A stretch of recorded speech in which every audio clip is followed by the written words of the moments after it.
spacing and stuff like that. Did you have any questions about any of them? Did I get some? Did you try? I want to take that. Did you try? The most recent one, no, but the passages.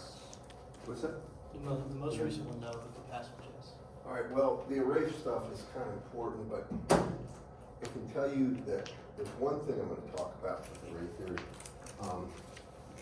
And I want to say that plotting these things, if you don't try them and make sure you don't understand, you can get so confused you don't know what you're doing. I'm just going to live with it. So obviously, if you have a code, like a MATLAB code that will plot them, then you'll have a way to compare any idea you have. But with arrays, let me just say a few things about it. Whenever you have an array, it doesn't matter how many. I'll use 4. This is I naught. We're assuming a progressive phase shift.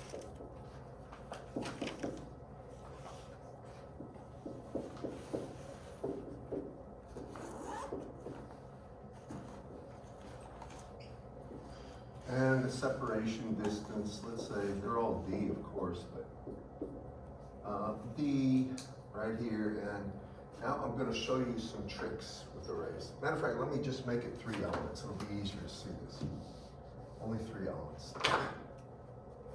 If you take a look at this, and then you look at the actual equation for the array factor, right here, and I'm going to just take magnitude. It's really magnitude of sine of n psi over 2 over the sine of psi over 2. And if I looked at that, and if this was 0 and this is psi here, and this is the magnitude of the array factor, this is the thing that would be multiplying the electric field for the enhancement, then always when psi is 0, you're going to get a peak value, and the value will be n. And then the first 0 here, I'm trying to make sure you understand the idea behind this. The first 0 here has to do only with the value of sine n psi over 2. The thing that it's dividing by is changing too slowly. You all follow me in this class? So if you look at this, sine is 0 at 0, obviously, but that's going to be a relative maximum because you have to use L'Hopital's rule to find out the value of this function inside of 0 is n. Then here, remember, sine would be 0 at 0 and at pi. Specifically, it would be plus pi here and minus pi here. And you all with me on this one? It would be pi, and that would be equal to n psi over 2. So if we take pi and multiply it by 2 and then divide it by n, this would be the value of psi here, and this would be the value of psi. Actually, it would be psi at this point would be equal to, right here, would be equal to minus 2 pi over n. Now, can everybody understand the reasoning behind this? When you look at this, this here would be associated with what's called the main beam of the antenna. And it's important to understand there could be multiple lobes. I'll get to that in a second. Now, when the simplest possible plot you can get for this is when alpha is 0. And if alpha is 0, it's driven in phase. And write this down. This is called a broadside array.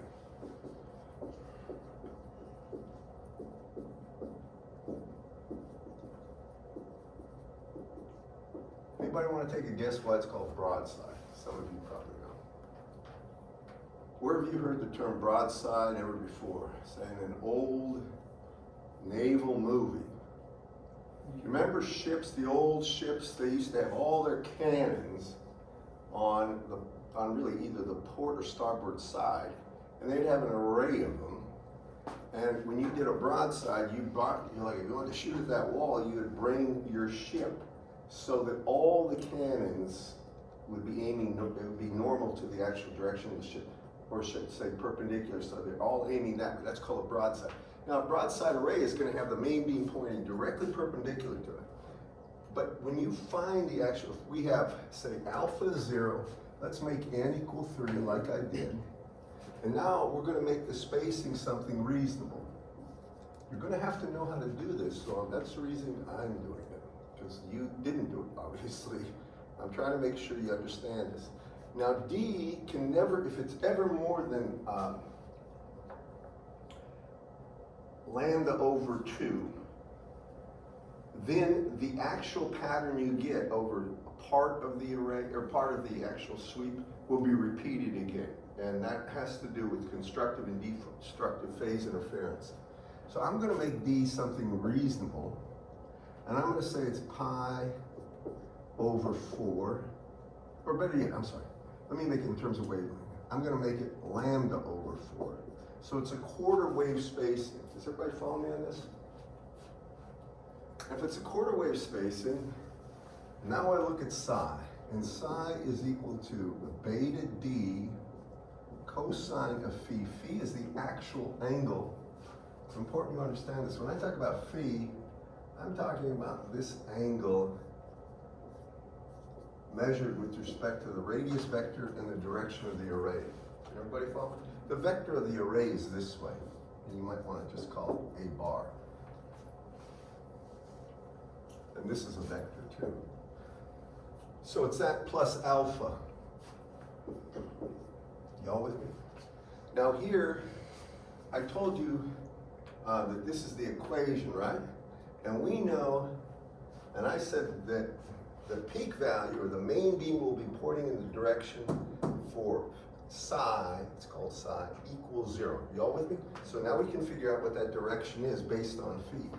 So you set 0 equal to beta D, doesn't matter, well, I can put down D in this case. Beta is 2 pi over lambda, right? And then D is lambda over 4. Cosine of phi, here I let alpha equal 0, so that's the equation I'm solving. Does everybody follow me? I'm just filling in the gaps here. All right, so that says 0 is equal to simply pi over 2 cosine of phi. Now, just think about this. What phi solves that? When is the cosine of phi 0? Just think. It's either plus or minus 90 degrees, correct, class? And so the angle here is measured from this, and that means the maximum is either that way or this way. Now I'll just draw the array over here. I want to graph this in a polar plot over here. So if we graph the antenna factor here, or the array factor, pardon me, in a polar plot,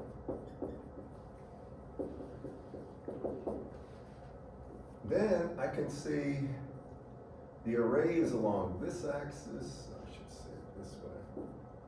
My array is in a horizontal direction. I can see the main beam is this way or this way. Can y'all follow me?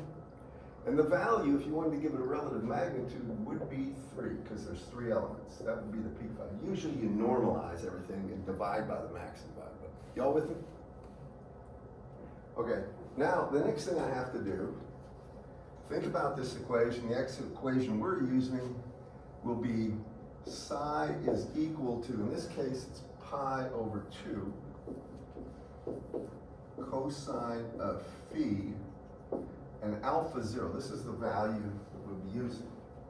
Now, the next thing you want to find is the null. You with me? The 0. So I told you the 0 is here, right? Now I'm looking, here's the idea. I have to start here, you might say, find the values that I want here. I could get a 3D B beam width if I want, but I'm not going to go there right now. The null beam width is there. The null width. Y'all with me, class? So that corresponds to 2 pi over n, where n's the number of elements, right? So if I look at this, I have 2 pi, number of elements is 3, is equal to pi over 2 times cosine of phi. If I look at that right there, if I've done that right,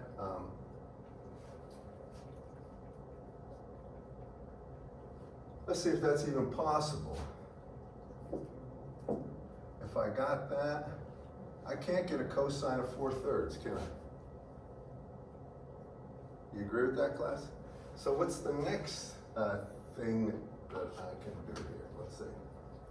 That's the first. And wait a second.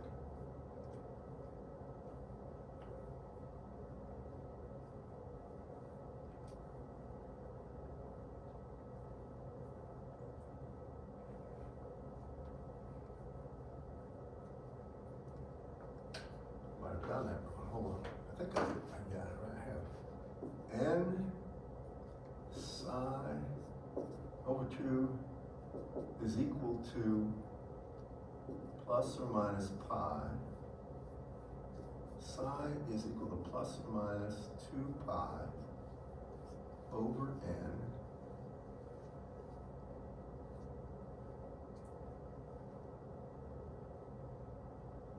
So that's 2 pi over 3. And that won't work for this one. This particular one, beta d is 2 pi. So you're not going to get that first null.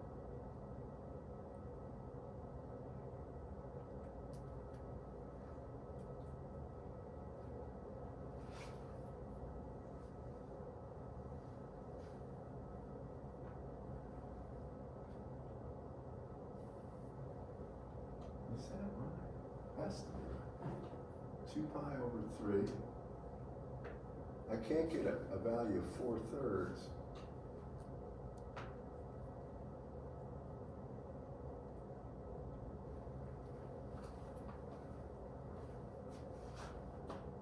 So we're not going to have a null there. And the next peak would be, this has got me, what am I doing? I'm doing something silly here, but I'm trying to figure out what it is. That's beta d cosine phi plus alpha is absolutely right.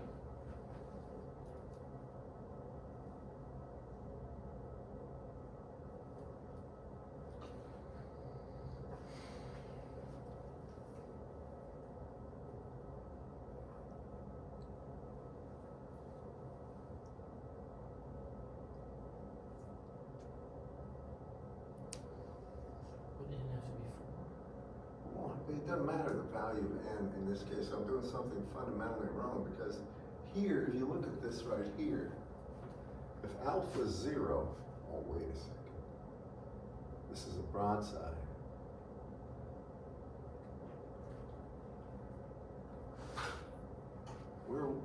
This may be the one example where you get one giant main beam that never goes to an absolute 0. You need a relative 0. Hold on.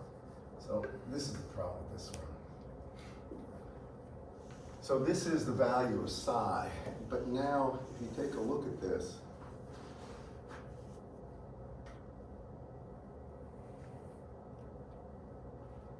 what I'm looking for, that's first 0. That 0 here.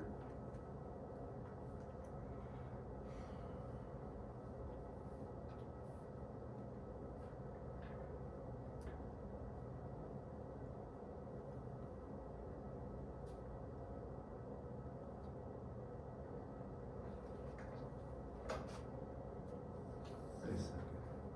That's psi of 60 degrees. Wait a second. No, that would be psi of 120 degrees. Okay, that makes sense. So this is 120 degrees.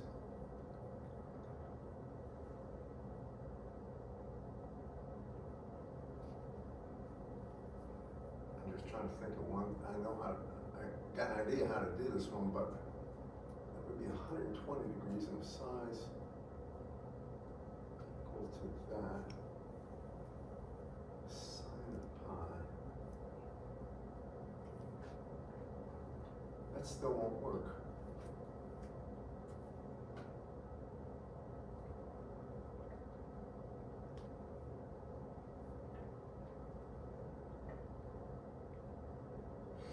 three elements spaced at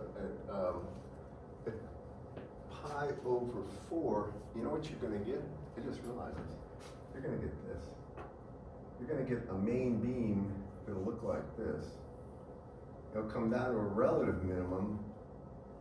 Sorry. It's gonna come down to a relative minimum like this. It's gonna have a maximum like this, and it's gonna do this. In other words, there is no absolute zero gonna be there. That's a clover. Just realize this. I'll make this a little more difficult problem, and I should have grabbed that right away. What I should do is make the spacing, and I'm just gonna finish this up. Make it lambda over 2. Now we'll see zeros. And if it's lambda over 2 over here, and still with a phase shift to 0, that's the pattern you're gonna get for that one. And this is on me. I was trying to get an absolute null. You're only gonna get a relative null. And how would you, I'm gonna ask this question, it sounds stupid. How would you figure out where a relative null is? Just think about this is versus phi, by the way. This is versus angle, phi. Find the minima of sine. You would take the derivative of the functional form, right, and set it equal to 0, correct, class? So here, if you look at this, you would have to go ahead, since we're plotting the antenna factor, I'm gonna just do this here. This is gonna be for the 3 element right now for starters. I just wanna finish this. If you get this for 3 elements, and I put that in that equation, then I get the antenna factor, and you don't have to worry about the bottom one, is going to be equal to, I'm gonna exempt that divided by sine psi over 2 business. It's gonna be the sine of, here it's n, which is going to be 3/2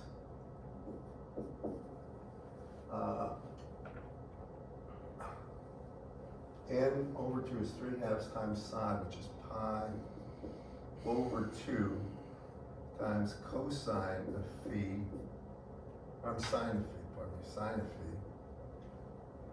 Oh, wait a second, cosine of phi, sorry. Cosine of phi. You don't have to worry about the derivative of the bottom one. It's not going to be that big of a deal. And I take a derivative of the antenna factor with respect to phi and set it equal to 0. Now, this is going to be a beaut. So that means I have the derivative of a sine, and that's going to be a cosine of 3/2, or really 3/4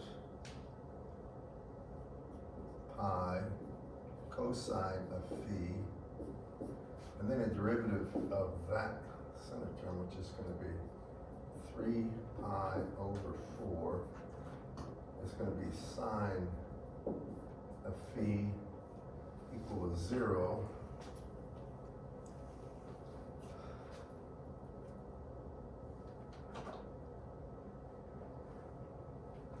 This is just one fun thing to try to figure out. So that would be at this relative minimum here, sine of 0, that's pi. That's too far away, sine of pi. This one,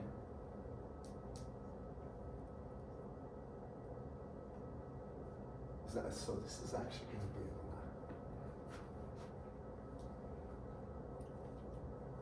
the relative min is at 90, but it would be, a relative min, then there's going to be another local maximum. That one I shouldn't have picked right off the bat. You're not going to get a problem like that. I'll show you the problem, something you would be expected to do, and Whitworth does that. You can do that by just doing, taking the actual values of the electric field with the phase difference at a single point and plotting it. Whitworth does that, but I wouldn't do it that way for this problem. Anyway, I'm going to do something. I'm going to take this thing and I'm just going to go ahead and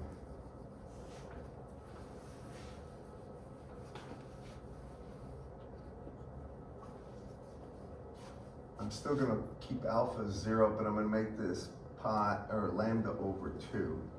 And therefore, this will become psi, and this is 2 pi over lambda times lambda over 2 cosine of phi, which is going to be psi is equal to, in this case, it's going to be pi cosine of phi, and that's the general form. The maximum will still be when psi is 0 or phi is 90 degrees, and then here's my array. And I'm going to do a polar plot, so the array will have peaks here and here, and the value will be 3 right here. It's a polar plot. And then the beam width, the first null in this case, would be when psi is equal to 2 pi over n, or 2/3 pi, and that would be equal to pi cosine of phi, and that means 2/3 would be equal to cosine of phi. Now, can you give that to me? Inverse of 2/3 0.666, that's phi equals plus or minus, I can't do that in my head. If it was 1/2, I could. Remember square root of 3 over 2, but not that. Yeah, no one you win at 48.18 degrees. All right, now keep that. So 90 is straight up, right? And that's where the main beam is. The first null here is going to be at 90 minus 48. So basically, what's this angle? This angle is 48 degrees, but 90 minus 48, I need this angle. 41.8. All right, hold on. 42. 41.8 roughly? All right, now the null to null beam width here, that would be from here to here. Multiply that by 2. Null to null beam width. 2 times 41 is 80. 83.6. So that's just for the antenna factor, the array factor. That's for how the array itself is sculpting this. I wanted to make a point about this. So that's where that first one is. Then I'll tell you there's going to be some side lobes on this one. And without going all over this, I'll just tell you the side lobes that occur here. That's 3 element. You're going to get a side lobe here. Oh, that's not drawn right.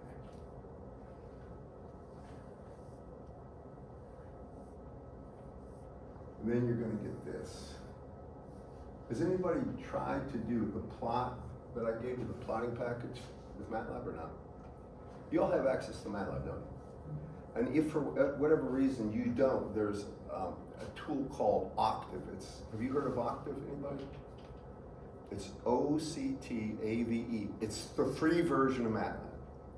Octave is, a GNU thing where it's supported by everybody like Python, and it's free.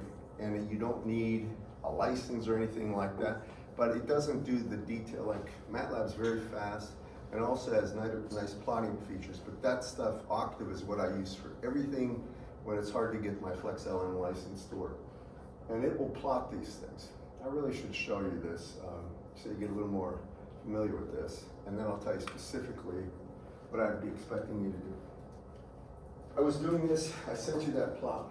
Just give me 1 second to do this, because this stuff, even though we're not going to get into detail like you would with an antennas course, you should at least have an appreciation for this. And I'll tell you, there's supposed to be a project in there, right? And there is a project. A very cool project to do, and an easy one, relatively easy, is I'm going to look at, and please don't go online and just copy somebody's. The girl did that last time in my class, and she got a 0 for a project. She literally took something that was in Chinese, translate figures.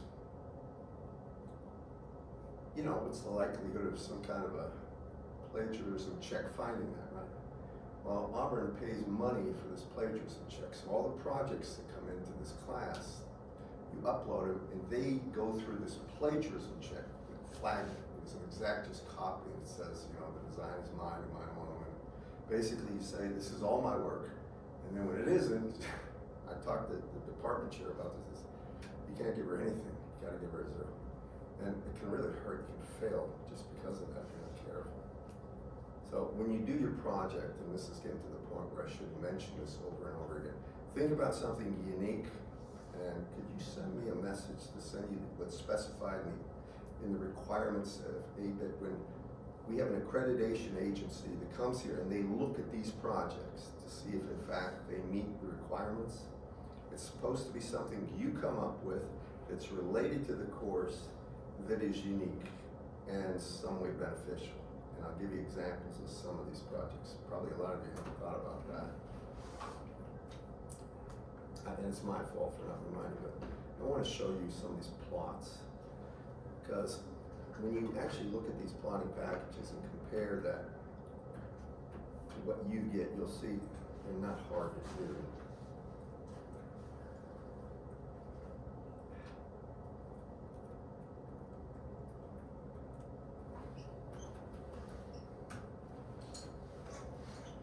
Guess I'll put it up there in 1 second.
Well, this is the one for that set or not. That light didn't turn on. There we go.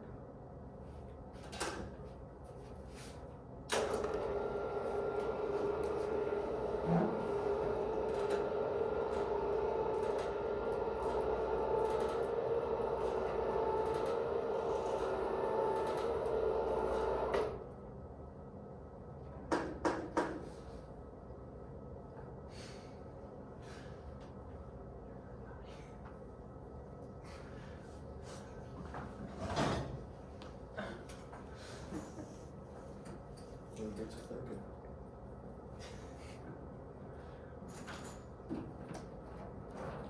Does anything come up? Yeah.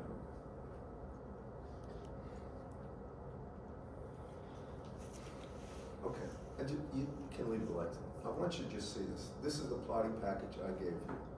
Now, what I'm going to show you is this. This is for 100 elements. I'm going to back it down. I said 3 elements, right? And, oh, I'm sorry, it's 100. This is 100 different points it's going to plot. So it's going to take 2 pi divided by 100, basically. It's going to show you that. The next thing is the number of elements, NEs. So I'm going to make that 3. I just make it at 300 megahertz, that way the wavelength's 1. Now the spacing, Landover 4, as we showed you. This will be the very first one, I'll show you what I mean by that. Alpha, I'm going to make 0 here. That's the progressive phase change. And now you can see psi here, this is a for loop. Y'all know how to write for loops and stuff. You've had to do this many times. So for 1 to n, so I'm going to cover all the points from 1 to 100. Here's psi first. I find psi, and then I find the antenna factor.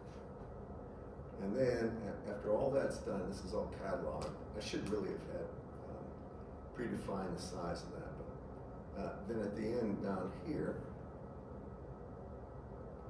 I plot it. Now, there's a polar plot of these two, and polar plots are always the way to go when you're doing antenna. The actual gain, or in this case, the antenna factor. If it was proportional to gain, you would square the antenna factor. Let me just show you what this is. This is the one I was starting with, and I was having some trouble, and I said it doesn't have a relative min. Let's see what happens. You see how that's just a blob like that? It never goes to an absolute zero. Now, when I make it, this is only 3 elements, when I make that thing, the spacing pi over 2 between, or lambda over 2 between elements, you're gonna see this. This is so helpful when you're actually doing plots like this, working problems. This will tell you in a heartbeat if you're right or wrong. That's the nice thing about it. So now if you make the spacing instead of lambda over 4, lambda over 2. Now you'll see what I'm talking about, where you're going to get more than one beam. You're going to get a main beam, and you're going to get a side lobe. Can you see that? I got to point this out. I didn't draw that very well. I have more than one. These are called side lobes. You know that the peak value is 3, and these are only 1/3 that. Normally when they plot the antenna factor, they would divide by the maximum value of 3. So this would be 1 and this would be 1/3. You all with me? Now, if you wanted to plot the power pattern just of the antenna factor, you'd square that. And what would happen is this. If I come here, and I'm going to say that I'll call it AF2 of I, it doesn't matter how you do this, it's just going to be equal to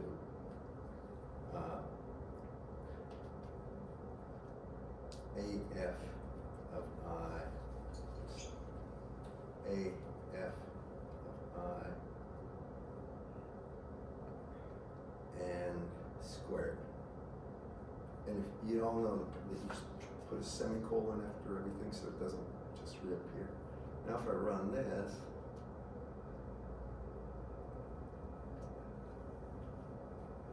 you can see it's a little sharper, right?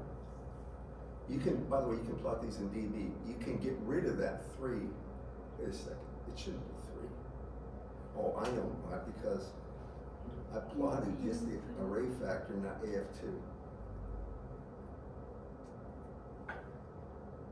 Now this is going to be more pronounced, pardon me? It's not a capital F. Yeah, it is. No, Isn't that capital F? no, in your definition of it. Oh, it was meant to be. Let me do one other thing.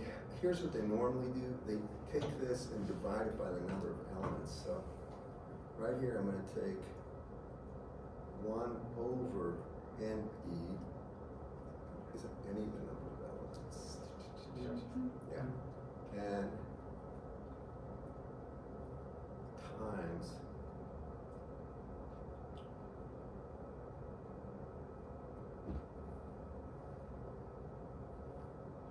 I think that would work. Let's see. No, it won't work. Put it open parentheses. I think maybe I'm right there. You see how the power pattern, how much more dramatic it is? This is the power pattern, it's normalized. Peak value is 1. The reason they do that, when you do this plot in dB, what's 10 times the log of 1? Log of 1 is 0, isn't it? This will always be the 0 dB point, and everything will be minus so many dB below there. But it'll be broader when you do a log plot of this stuff. This would be related to the power pattern. Now, here's what else I'm going to say. Suppose I have a dipole antenna that is a short dipole, and I orient the dipole like this. This wasn't the way I wanted it to go, but I want to have all these short dipoles, and I want to orient them like this. Can you all follow me on this? Now, if I want the gain pattern, what's the gain of a short dipole? maxing did. 3/2, right? And the gain itself, or directivity, but gain of a short dipole as a function of phi. Now this is going to be a function of phi here. Remember, if you do it versus theta, you got to be careful about this. See how that's oriented? Matter of fact, I better be really clear about this. So the gain in general as a function of theta, it would be equal to 1.5 times the sine squared of theta, right? But if you look here, now it depends where the z-axis is. I could say that's the z-axis, so phi and theta were the same, correct? But if I wanted to do it where I made this the z-axis, then what is, remember, theta is measured from here to this point, right? That's how theta is measured, correct, class? So what would theta be with respect to phi? It would be pi over 2 minus phi, correct, class? So theta would be equal to pi over 2 minus phi. Now, I'm going to replace this by phi, so I can say the gain of the short dipole as a function of phi would be equal to 1.5 times, and here it's going to be, I should say, times sine squared, I'm sorry, of pi over 2 minus phi. And by the way, there's probably a sine squared angular formula where I could break that down to something else, but this is good enough for plotting. You with me? So I'm going to come over here, I'm going to add this. I'm doing this for a couple of reasons. Some of you probably can, I would encourage you to think about a MATLAB project related to what I'm showing you, because it would make perfect sense and I can give you some ideas. It's not that hard. I'm giving you the base code right here. And if you go and use ChatGPT, I hate to say this right now, but that thing out there that they have, that plagiarism check, it'll flag things that have been done by AI. I don't know how it knows. And it'll show you literally. Does ChatGPT keep a record of everything it does or something? I really don't know what it does. I know this much. That thing is scaring a lot of people. They're wondering. Does it like check for AI directly? Yes. Those are really inaccurate. Yeah. Well, I'm not making, look, this is not my call. I It goes in a plagiarism check, and what they'll do is find where there's either a published article, somebody on the internet published something nearly identical or identical, and they'll show you, and I mean, it doesn't matter if it was AI or non-AI, they'll find something that's a replica of what you did basically. There's a 99.2% chance of that being used, and then it's a real problem, because they're telling me that you cheated. I'm not kind of involved in that. And they're very famous for essays, like normal paper essays. The what? Like for normal paper essays. Okay, you talking about like English? Just for writing, they use the same type of things. People will go submit essays they wrote in 6th grade before AI existed, and it'll say it was written by AI. Or they'll go submit a famous book by people submitted Shakespeare and it says it's written by AI. I'm pretty sure it said the Declaration of Independence was AI as well. It's hilariously Sounds really bad, because the problem it runs into is there's only. No, wait. Now, hold it. This is paid. This is not a freeware. This is paid for. That's been tuned. This is stuff paid for school districts and colleges, and it's been taught that it's been because people are like, I don't know how this was written by AI because it was a handwritten essay that I submitted. What they usually, this is how, the only reason I know is they'll flag, literally. What happens is they'll show you something that's 98% what you did, and they'll give you now, it doesn't matter if it was written by AI or not, it's online. Something is out there wrote it, and they will flag that. And it did the last paper, and it showed, it was Chinese. Here's the I can't read Chinese, my wife can. Anyway, here's a Chinese version of that with the figures. And here's a translation, and it's verbatim almost. I mean, with Chinese, when you translate, you can substitute words, and we say, wait a minute, they would say, stop and think about what you're doing, something like that. But the entire intent, the way it's done, especially the numerical codes, and they see Python, or they'll find out it's the same logic. And I was shocked how well I could do it. Flagged everything. Anyway, let me get back to this thing. So I'm gonna go ahead and take that and show you how. Now if you want to say you had 3 vertical elements, I'd go in here, take this right here. Well, first I'd do this. Now,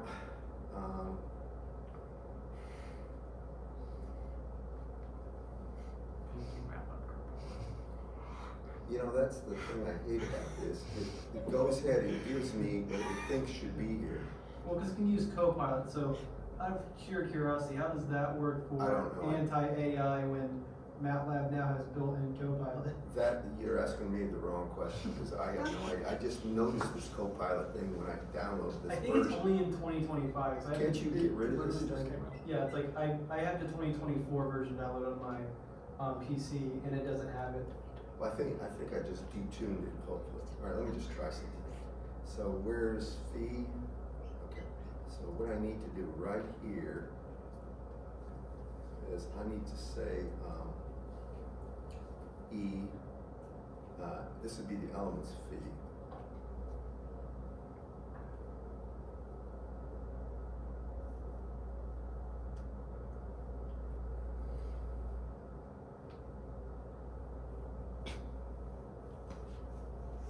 Better call it just I equal to 1.5 times, and now it's going to be the sine of, that's actually quantity sine squared, sine of, and this is going to be pi over 2 minus ph I of I.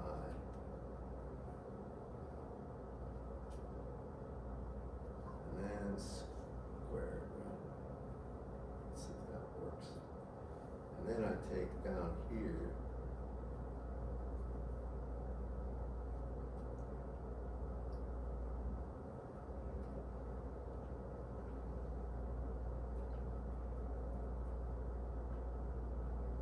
Oh, this is actually P.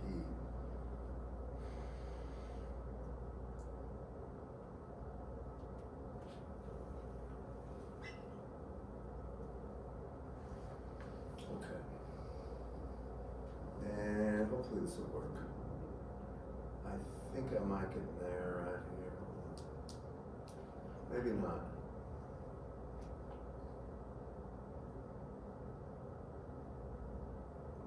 Y'all see that?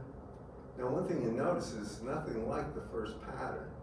And I'll tell you why. Because those antennas, remember I said if you put an antenna vertically, remember the main beam is straight up on that one? All right, for the antenna factor is broadside, but there's no radiation from a single dipole straight up. You all follow me on this?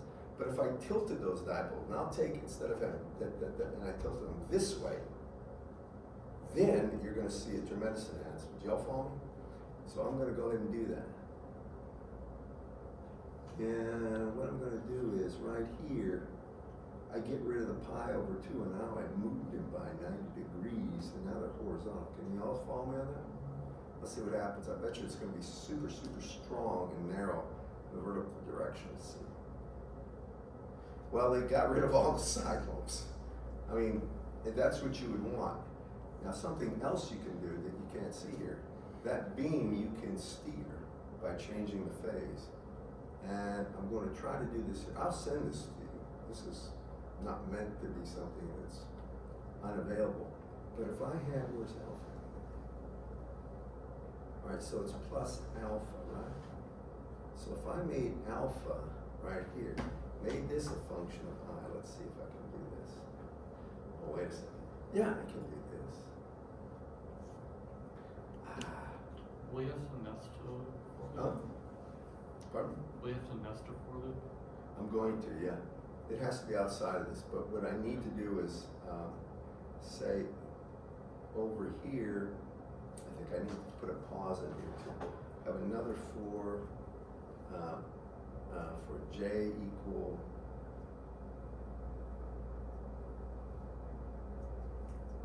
sorry. 1, 2.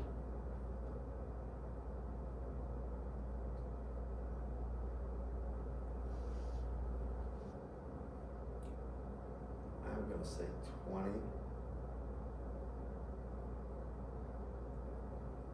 Let's say now alpha of j equals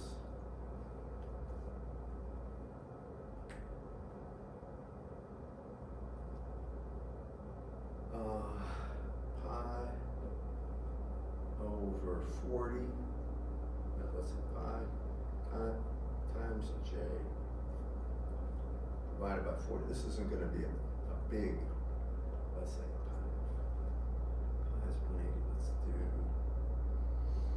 pi times j over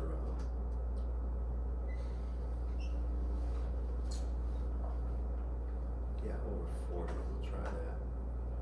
And then I have to put another end here.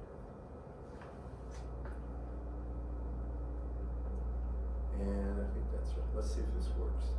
It should steer, but it'll go real fast. Where's the air?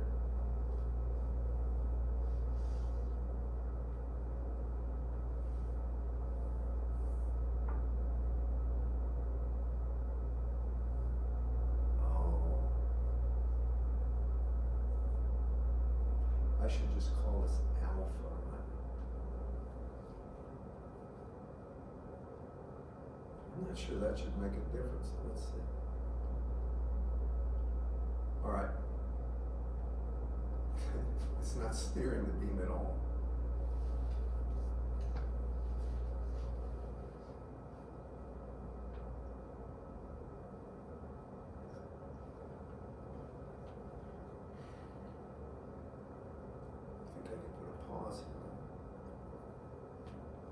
I'm just going to see if this works. I'm not going to monkey around with this too long.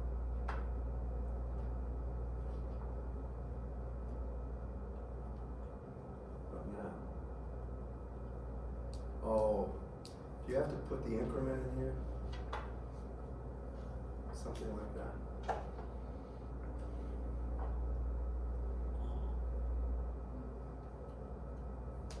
Try that. Maybe not. This is going over. I have these things on my other one. Never had to deal with this. Alright, what's going on?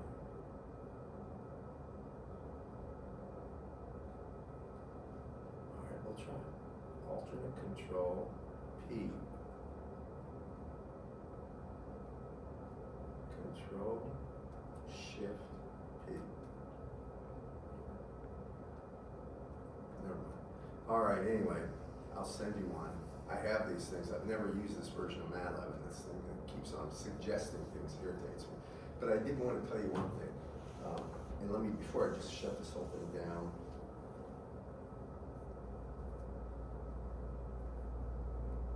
Wait a second. All right, let me go to this one.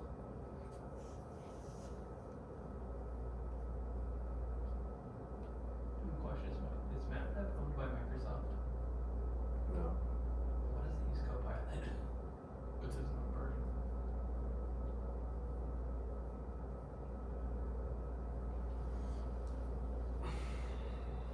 No, it's not.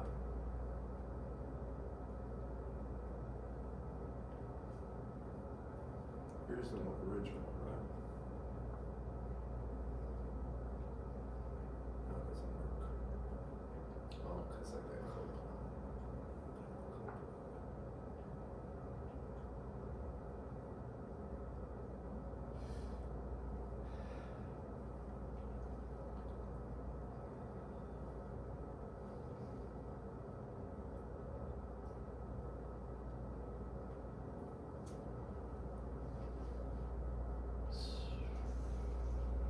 So alpha needs to be the same size as phi of I. This is just a single value though here. It's not indexed. It's not an array, it's just a constant right now. Yeah, but it's indexing, it's changing values every time it goes through that outer for loop. It should at least. But it just shows you the in one. There has to be some way to pause it. I know that there's a, like pause 0.1 or something, but I really don't know. Is it PAUSE 0.1? I don't know if this will do it or not, but I'm gonna try, and this is the last thing.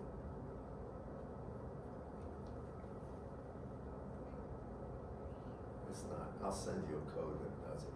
All right, I'm done with this thing. But that code will get you where you want. If you want to find out how to sketch the beam patterns and stuff, or really the intent factor. So now, the time remaining. 20 minutes. 20. Did you say 20? Is it- Can't hear it either. That should shut off. It did. All right. Now, when we talked about the monopoles, do you remember that?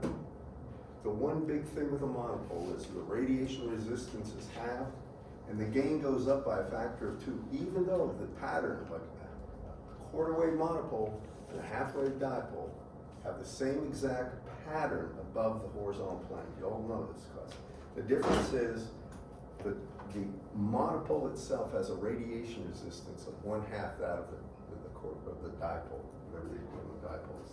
That's important. But for these things, because I'm not going to ask you to do something that's ridiculous. I'll tell you what, I want to ask you for a plot of an antenna pattern this time.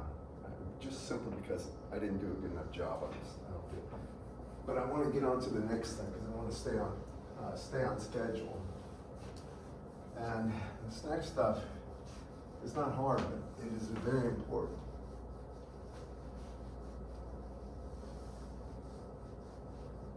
I was a little sick to my stomach earlier and I hadn't really eaten anything. But a lot better. So what I want to do now, and I will send you this plot stuff and how to do it. As far as this is concerned with arrays, I'll show you the easiest way to do this, but I need to do this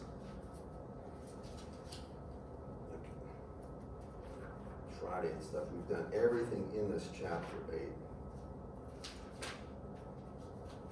The next thing we're talking about is electromagnetic interference, and I teach a course in EMC.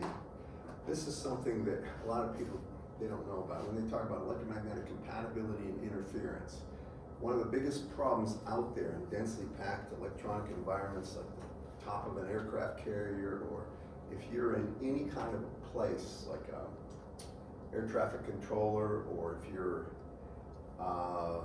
say in any of the downtown areas of large cities, there's so much electromagnetic information out there in the spectrum.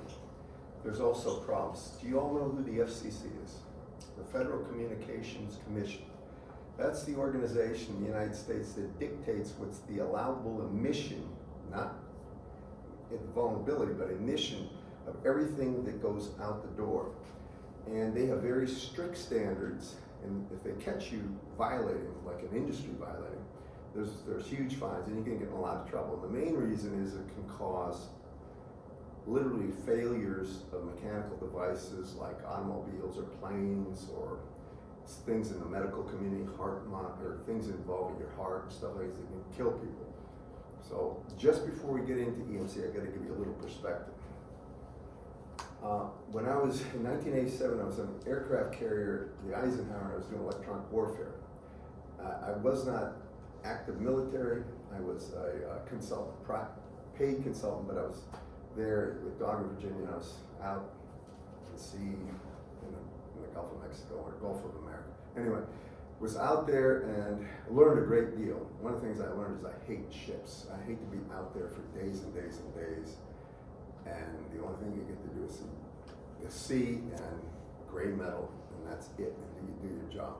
But I did learn a lot out there, and I also learned something when I was at Auburn, Virginia, where they have a warfare center. I learned that there's a lot of things that are unexpected.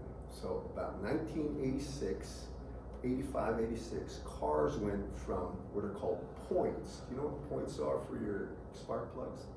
They had a rotating device, and what it did is basically make contact for a short period of time, and it had a very large voltage that was sent to your spark plug, and then it broke that contact, basically. You know, with a 4-stroke engine, you have to, at the maximum, basically, if the compression's a maximum, the spark has to ignite the actual thing, and then it'll relieve the energy. It'll have an explosion there and stuff like that.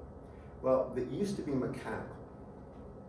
And then, about 1985, 86, they start putting electronic ignitions. So that spark that happened wasn't because of a solenoid type effect, a mechanical type of distance between things. It was electronic, and all these new cars had it. So up at Auburn, Virginia, they had something called Empress 2. Now, what Empress 2 is, a gigantic antenna specifically designed so that when a large voltage from a capacitor bank is sent across it, it will have a current that will cause an electromagnetic field that's very close to the electromagnetic pulse from a nuclear weapon when it goes up. Orders of magnitude less, but the same signature, and close in, it's basically the same effects as an electromagnetic pulse from a nuclear weapon going off. And the reason they're doing that, they want to make sure that the equipment isn't vulnerable to that. It's called hardened. It's EMP-proof equipment. Have you heard of things like this in this class? If you're electrical and computer engineers, you should at least be aware of this to some extent. So, Empress 2 is out there. Now, they've been using it for a while, and I'm there in 87, and I'm at Auburn, and I got a story about what happened the year before. So, Empress 2's there, these new cars are parked in a lot, and they do a test. Empress 2 is not noisy, it's not like cannons or anything. You don't know they had a test, it's an electromagnetic. You shut a capacitor bank, basically you short a bunch of capacitors, they generate the current. It's called a Marx bank. What could be easier, right? Well, so people are getting out. And by the way, with the government, there's a huge amount of seclusion. So the people doing those tests are not telling everybody they're doing those tests. Maybe the commander knows and a few other people. So a lot of people getting out of their buildings, going to their cars, they won't start. Brand new cars. Sure enough, the electronic package got knocked out. Can't imagine why.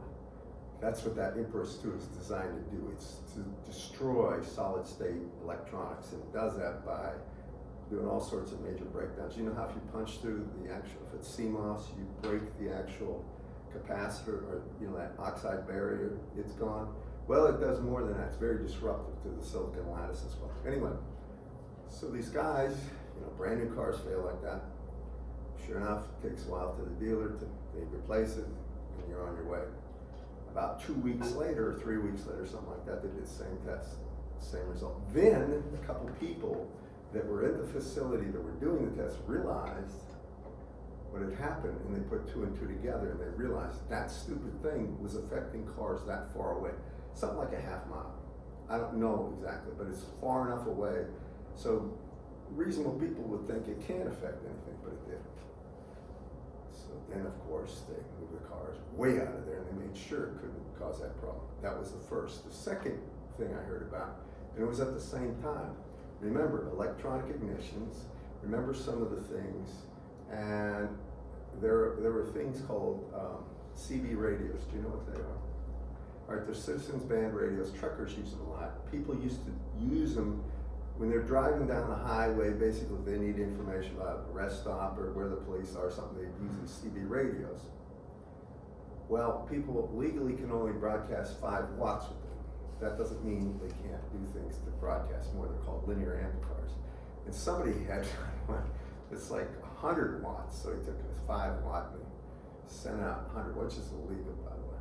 And if they gets caught, you're really in trouble. And he's driving down the highway. And the old dump truck, they have a lot of these dump trucks with tons of gravel.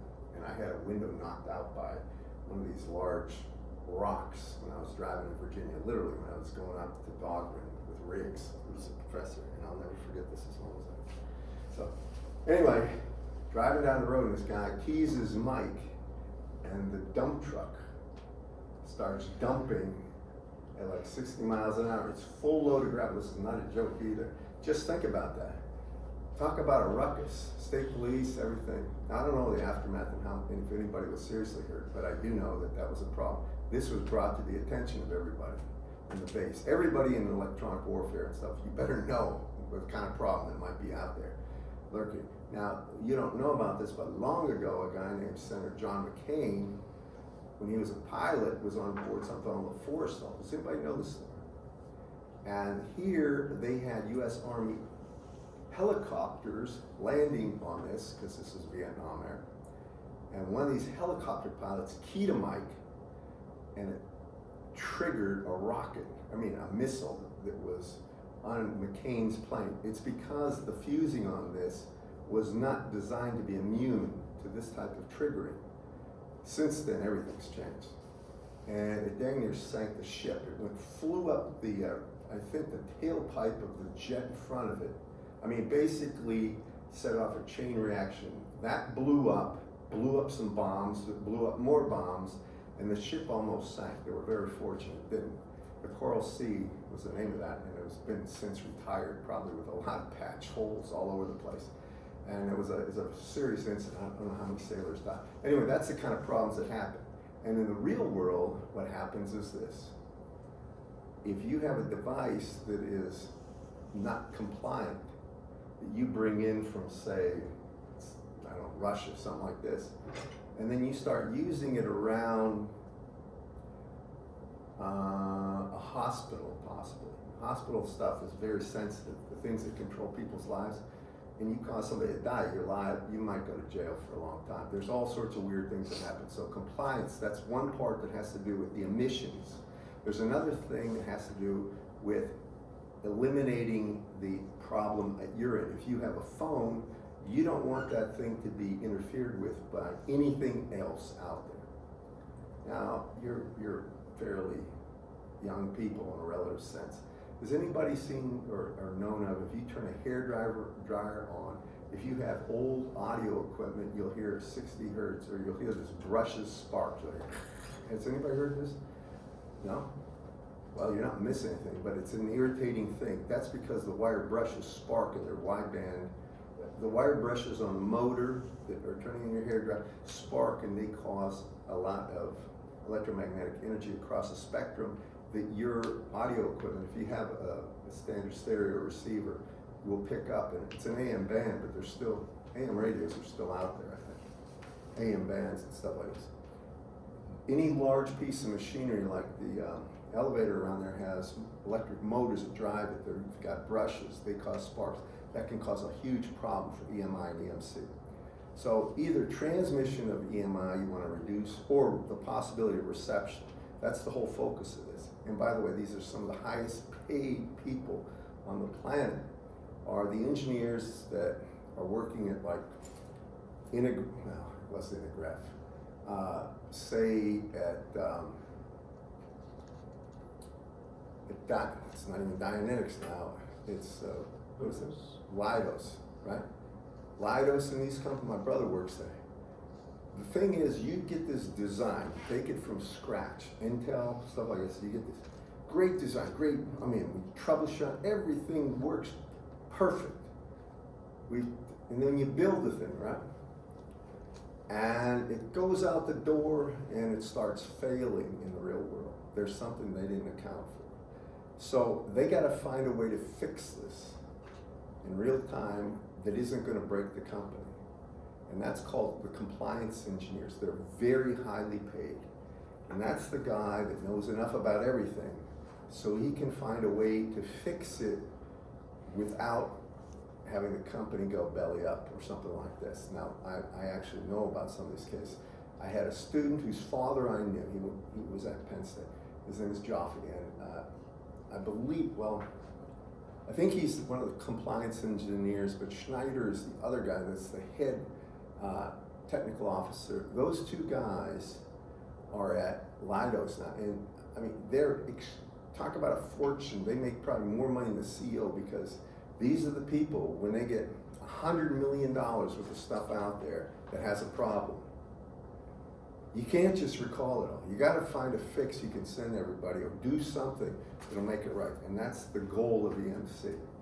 I'm really trying to tell you that this stuff is a lot more serious than you think when you actually got something out there. And now you gotta figure out a way to make it work without costing a fortune. Does anybody know about the Hubble Space Telescope? Are you familiar with this? Are you familiar it didn't work right the first time? You are? What was the problem? All the mirrors and everything were done on Earth because they were under the force of gravity and there was deformation, right? They get into space and there is no deformation. So you know what they have to do? This is a typical kind of compliance. They have to reverse engineer glasses for it. They have to figure out a way to put something up there that'll make that thing see normally in zero gravity. And that was a trick. Did anybody hear about this? Do you know about this or not? It's an amazing story. It's basically some very bright people reverse engineered the way to make glasses for something that big in space. And that's exactly what they did. Okay, now with compliance engineering, I'm trying to get you at least aware that this is not just some crazy abstract idea that has no bearing. So we gotta talk about first, what do you need to know to do it? You have to know what things look like at high frequencies. And we start with the most basic thing, and it's a wire. So what do wires look like at high frequency? So when we talk about a wire, we're gonna use the standard round wire, not any of these coplanar waveguide things, just a standard round wire. All right, and the round wire is gonna have a radius of A. It's gonna be made of copper. So we'll talk sigma here of copper, all right? And you give it a certain length, right? So if you're talking about that, the first thing with a wire that almost all electrical engineers know is if I go ahead and measure the resistance here, right here, just call it R, and call this the DCR. Well, the DCR is proportional to length. I think everybody knows this, that L there represents length. It's inversely proportional to sigma. We use copper for this one. And it's inversely proportional to the cross-sectional area. Does everybody remember that? We did something like this a little bit ago with the skin depth. Do y'all remember that? So what's the cross-sectional area? Pi A squared. And that would be the resistance in ohms for that, DC. To say it again, R DC for a wire would be proportional to length, inversely proportional to conductivity, and because they're round wires, inversely proportional to pi A squared. That would be DC. We've done it before, right? That's EMAG 1. Now, for this thing, if all of a sudden frequency goes up, and this is called the high frequency model, then we have to talk about the skin depth, and the skin depth is 1 over square root of pi f mu sigma. Almost always mu is just mu naught, and mu naught is 4 pi times 10 to the minus 7 henries per meter. That is a no-brainer, and here, the minute the skin depth is less than A, then you have a different AC resistance. We call it R high frequency, or AC. Still proportional to L, still inversely proportional to sigma, but now what happens is you no longer have all the current the density current uniformly distributed, it's around the edges. And if you remember the way I told you about this last time, the total area, if this is A, is pi A squared. But if you come in a skin depth, so you're 1 skin depth in, then the radius from here to here will be equal to pi quantity A minus skin depth. And here it's going to be A minus the skin depth squared. Now this would be the total area now. And that is going to be equal to 2 pi A times the skin depth as such, and it will be minus the actual pi times the skin depth squared. Now, I want to tell you normally, this term is usually significantly smaller than this. And so what we do is we usually approximate this is 2 pi a skin depth. Do you remember how I told you when you're thinking about this, that if you just break that right there and spread it out, or straighten it out, it would have a length, which would be the perimeter, 2 pi a, and it would have a thickness here of a skin depth, and that total area would just be 2 pi a times skin depth. Remember that? That's a good way to think about this. So here it's going to be 2 pi a times skin depth, and that's going to be the high frequency resistance. Now with inductance, we're only going to talk about internal inductance. For the internal inductance of this wire,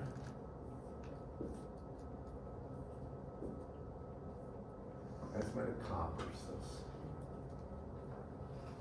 L. Well, the DC inductance, and this is internal inductance, will be equal to mu 0, really mu, because it could be nickel or something, mu over 8 pi.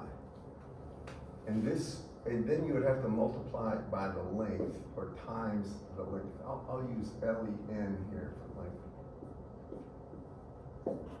And this would be henries. Now remember, the DC inductance, the internal inductance, is not a function of radius. Does anybody still remember that when I was saying this? It's an odd thing. It is not a function of radius. The inductance, doesn't matter how big the wire is, the internal inductance will be just mu 0 over 8 pi times the length. That's it. This is the DC internal inductance, or I'll call it LDC, and that would be mu over 8 pi times the length. Now, the AC, or high frequency inductance,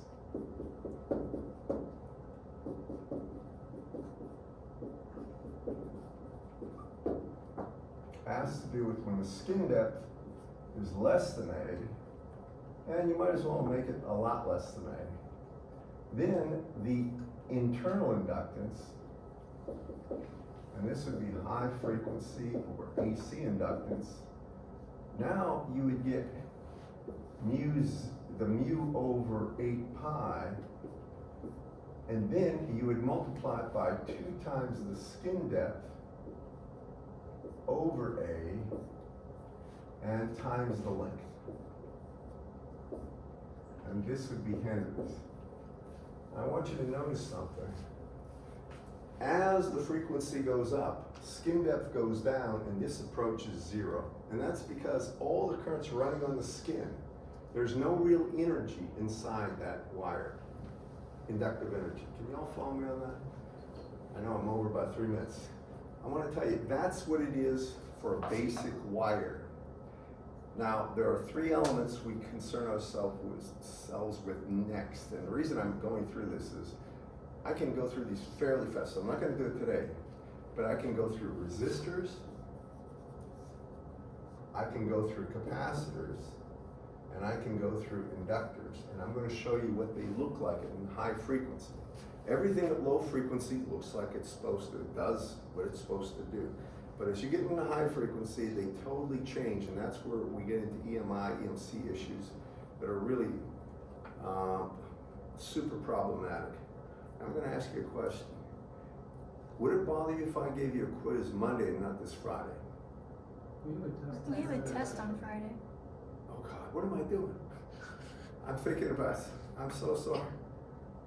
All right, this Friday, I've got to tell you this. For the test, I'm not going to ask you to draw or do any kind of, so sorry about that. I don't know why that skipped my brain. I'm not going to give you an antenna plot, I'm sorry, an antenna array plot, but I'm expecting you to know everything about monopole, everything about antennas from monopole, dipole, radar, Friese transmission equation, which means, remember, for that you can have antennas that are different antennas at different points, and vertically and cocked different ways. it's everything, so it's gonna be from chapter 6, 7, and 8, that's waveguides. We won't put fiber optics on that. And then the basic propagation, remember there's propagation and loss of conductors, there's a propagation and there's shielding. Remember the shielding things where you get reflection, you get a reflection coefficient and a transmission coefficient. So we got shielding, that, the electromagnetic propagation, and then waveguides, and then, right, and like one of those problems, I can make it involve freeze as well as radar. If I have like an antenna and I have a plane with a different antenna here, I can get the coupling direct, and if the plane has a radar cross section, I can get the return signal. So I can ask you radar/freeze equation type things. I'm not going to ask you anything about range ambiguity or range resolution. I won't. But everything else is fair game. It'll be based on the homework and quizzes. If you look at your quizzes and homework, you're going to understand how to do them and stuff without a problem. You're going to have a good time. And I'm very sorry about not remembering that. It's been a tough day today. Stomach's sick and I'm a lot better, but I'm not 100%. And so any questions, because I want to answer them now. We're missing people. We're missing. Yeah. I was gonna ask when that project was due again. The project I always ask for at the very last day of class. And here's what I try to do. Why don't you worry about the test now? I'll talk about the project afterwards. But think about something you'd like to do and send me a message, all right, and I'll send out what I get from the 8-bit requirements. And it basically means that you have to come up with an idea for a project and you talk to me about it and I okay. And then just do your best, something you're interested in. And please don't plagiarize or use that thing, ChatGPT. I mean, I don't mind you looking at things and trying to get ideas. There's tons of ideas how to do stuff, but make it yours. And it's got to have, I didn't say this, but it's got to have a MATLAB code as your basis. I don't expect you to build something. Don't build it unless somebody really wants to come see me, because building things tends to have a lot of problems that you don't know about until you start. Okay, Friday it is test.